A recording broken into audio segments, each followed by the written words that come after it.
et les gangs gagnent du terrain, je veux bien le répéter, monsieur l'ambassadeur.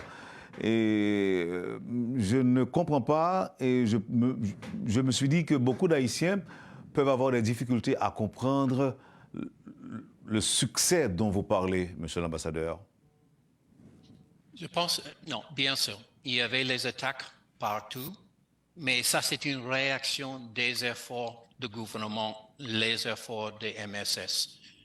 Il y a même aujourd'hui en discussion au niveau du Conseil de sécurité à New York concernant le futur des MSS avec l'appui du gouvernement haïtien pour avoir une mission de paix qui peut avoir plus de ressources, mais même avec les ressources existantes.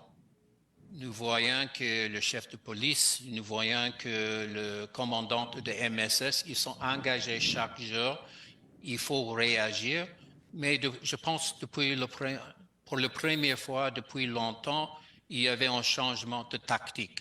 C'est le gouvernement qui veut attaquer les gangs et ça, c'est la réaction. La réaction des gangs est de créer plus d'instabilité.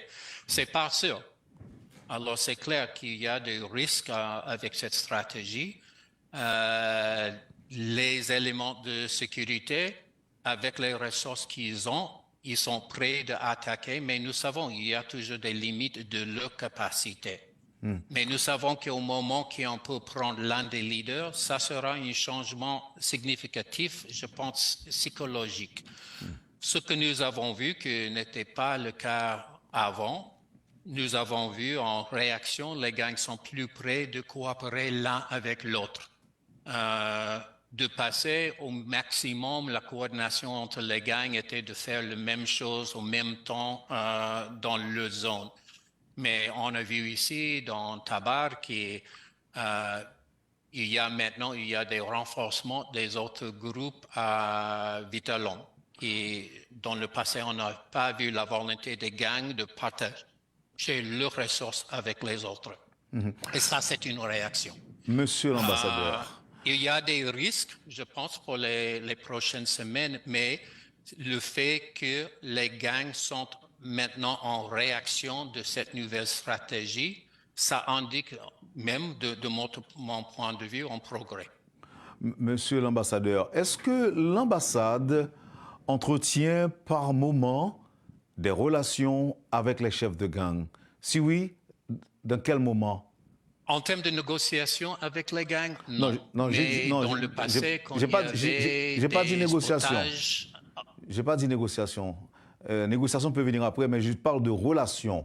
Quelles sont les relations de l'ambassade des États-Unis avec les chefs de gang? Non, c'est limité. De temps en temps, il y a des contacts des gangs et pour nous, c'est de contrôler la sécurité dans la région de l'ambassade. C'est limité à ça.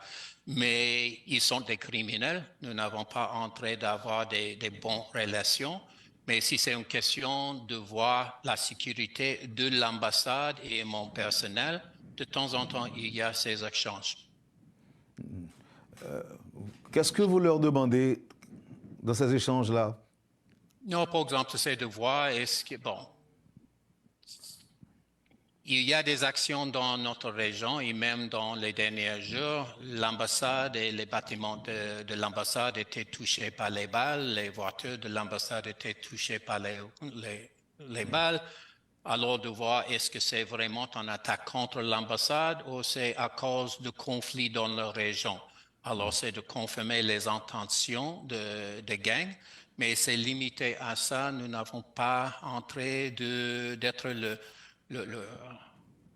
le point de contact avec les gangs. Très bien.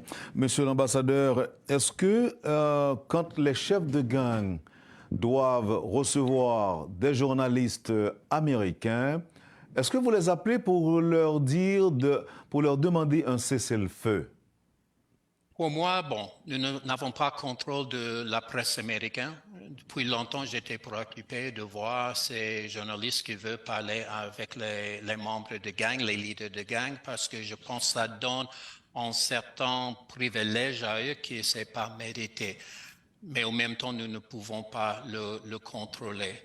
J'ai vu avec ce gouvernement, avec les leaders de police nationale, si on fait la comparaison avec l'ancien gouvernement, il y a beaucoup plus de contact avec le public. Quand j'étais ici, quand je suis arrivé en mars, j'ai vu il y avait ces entrevues avec les leaders des gangs, mais en effet, les leaders du gouvernement n'étaient pas disponibles pour les journalistes, que ce n'est pas le cas maintenant. Alors pour moi, il y a un certain risque de privilégier de donner en plateforme aux leaders des gangs, mais nous n'avons pas le contrôle de nos journalistes. Qu'est-ce qui change, monsieur l'ambassadeur, dans les relations entre les États-Unis et Haïti aujourd'hui dans la lutte contre les gangs armés? Qu'est-ce qui change? Quelle évolution peut-on observer? Bon, nous sommes engagés au niveau du conseil présidentiel. Je m'excuse, vous êtes toujours à parler? Oui, mais allez-y. Non, non, je vous écoute. OK, non. Il y a un certain délai de vidéo ici. Non, alors bien sûr, nos activités sont directement liées avec la sécurité, soit dans les contacts avec le conseil présidentiel, soit avec le gouvernement.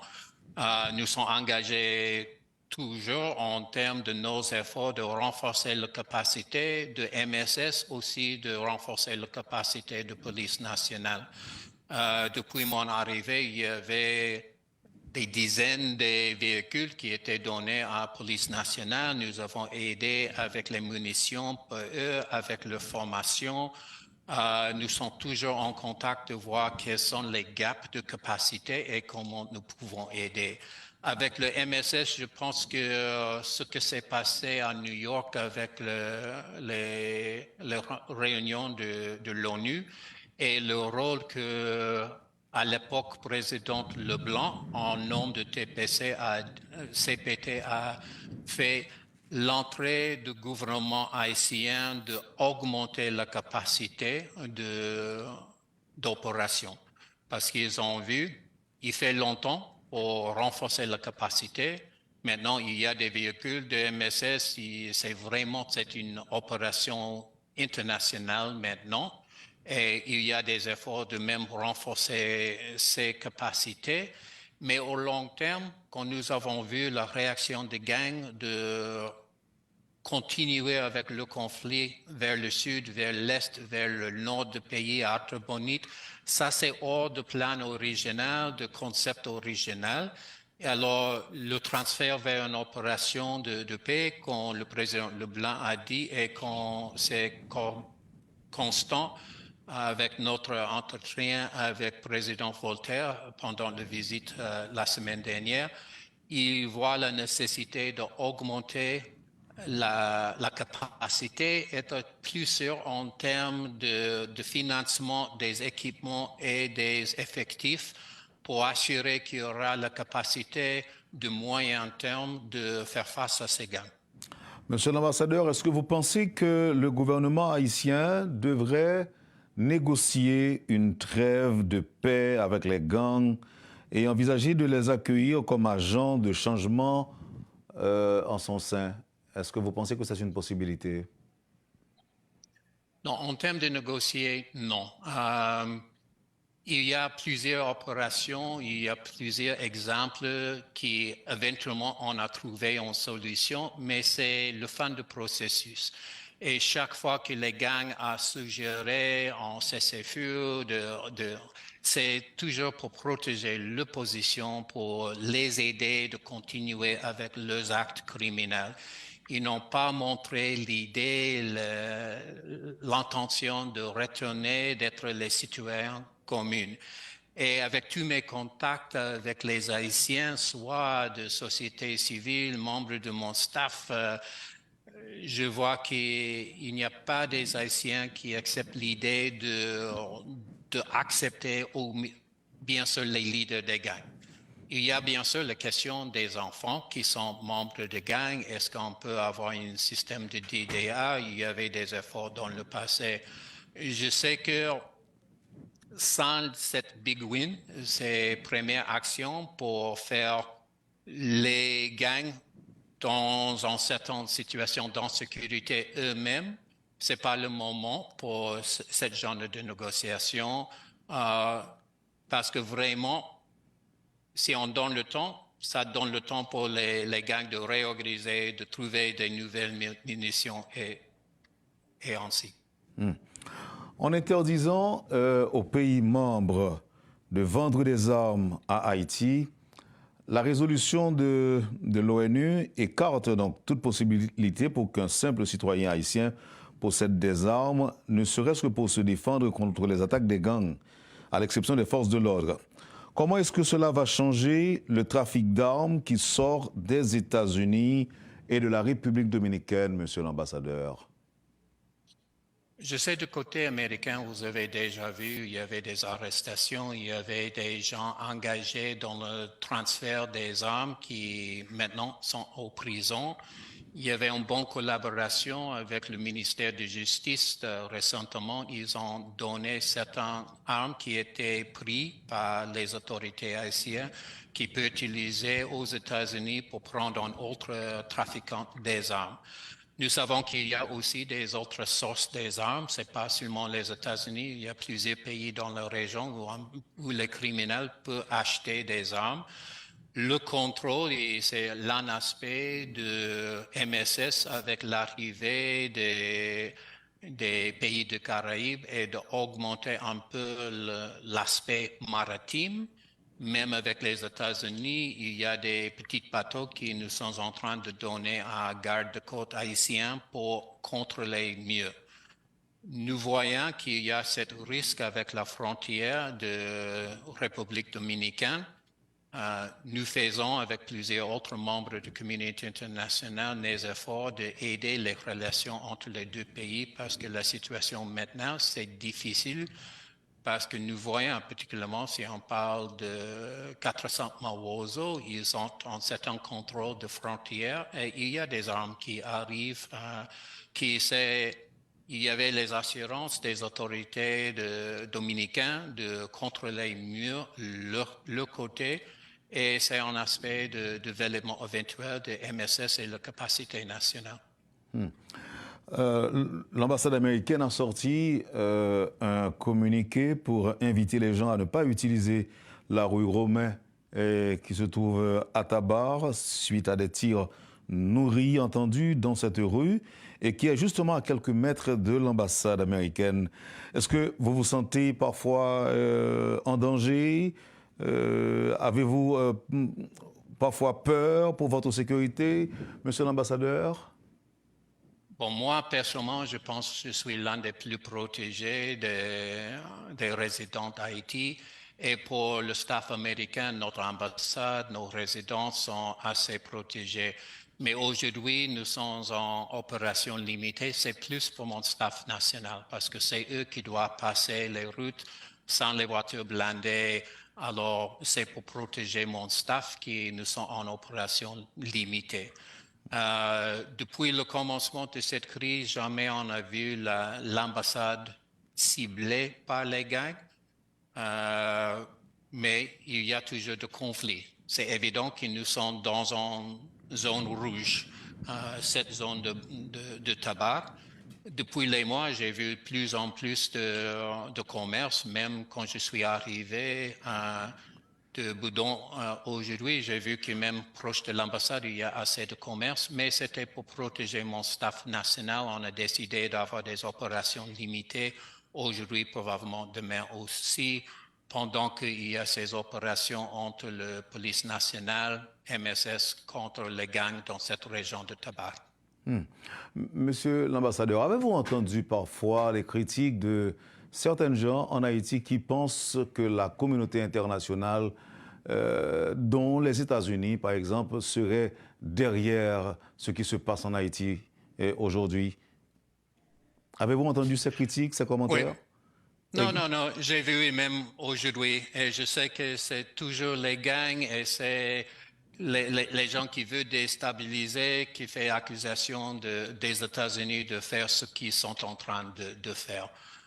Bien sûr, nos entrées, c'est d'avoir une Haïti qui est stable, qui est en train vers le retour vers la démocratie, qui est en train de développement, parce que la stabilité d'Haïti, c'est important pour tous les pays de la région, bien sûr pour les États-Unis. Ce que nous avons souligné avec les leaders de gouvernement pendant la visite la semaine dernière, c'est le moment maintenant. Bon, bien sûr, il y aura des élections aux États-Unis et pour le moment, c'est difficile de voir qui va gagner, quel parti sera au pouvoir aux États-Unis. Mais n'importe qui, il y aura les questions de sécurité d'Haïti. Et c'est important maintenant que les messages soient unis. Le fait qu'il y a des conflits au sein de CPT, s'il y a des conflits entre le conseil présidentiel et le gouvernement, ça ne donne pas une image qui c'est utile pour la communauté internationale qui est en train de voir leur contribution, soit pour la sécurité, soit pour le développement, soit pour les élections, soit pour les opérations humanitaires. L'ennemi, c'est bien sûr, c'est les gangs. Et c'est les gens qui donnent appui aux gangs. Alors, c'est important à ce moment que le pays soit uni dans cette lutte contre les gangs et pas pour une lutte interne. Est-ce que ça veut dire, monsieur l'ambassadeur, que l'option d'une implication directe des États-Unis dans la lutte contre les bandits peut être envisagée ou bien n'est pas à écarter? Cette option n'est pas à écarter.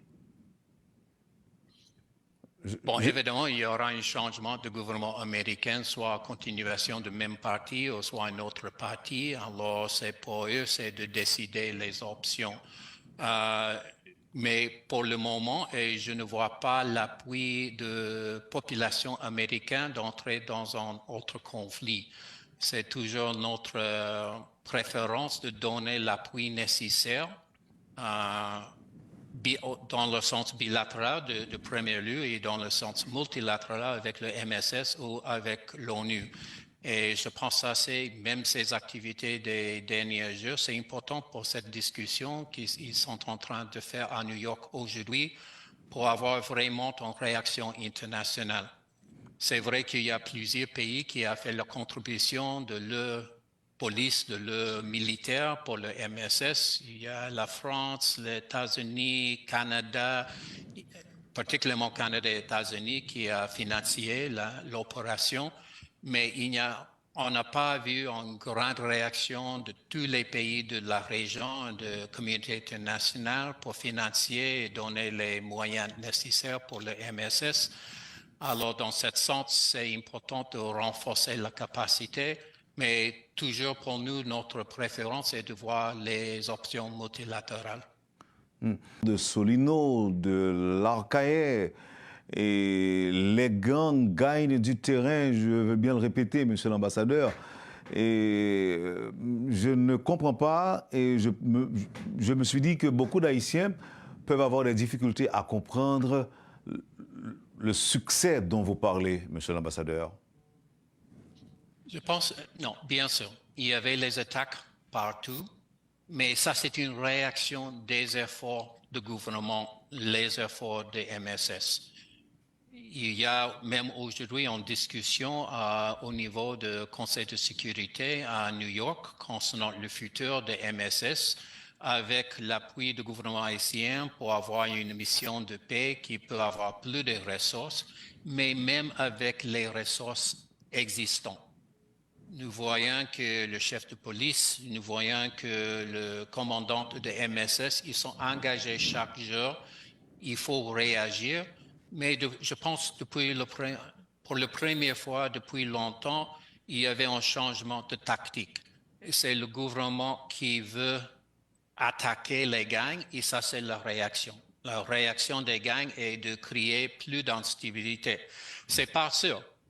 Alors, c'est clair qu'il y a des risques avec cette stratégie. Les éléments de sécurité, avec les ressources qu'ils ont, ils sont prêts à attaquer, mais nous savons qu'il y a toujours des limites de leur capacité. Mais nous savons qu'au moment qu'on peut prendre l'un des leaders, ça sera un changement significatif, je pense, psychologique.